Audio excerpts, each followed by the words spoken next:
Nanood ako kanina ng basketball. Ang lupit ng laban. 76 tsaka Eagle of the Plaza. Ang tindi. Doon ako umano sa Eagle of the Plaza.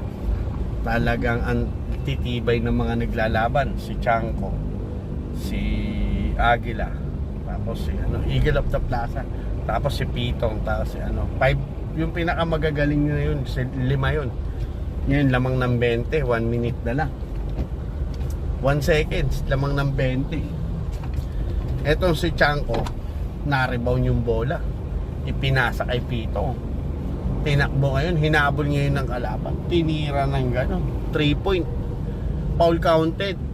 Sumigaw ngayon yung referee, Pitong 3 point.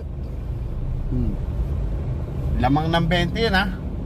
Tumira si Pitong 3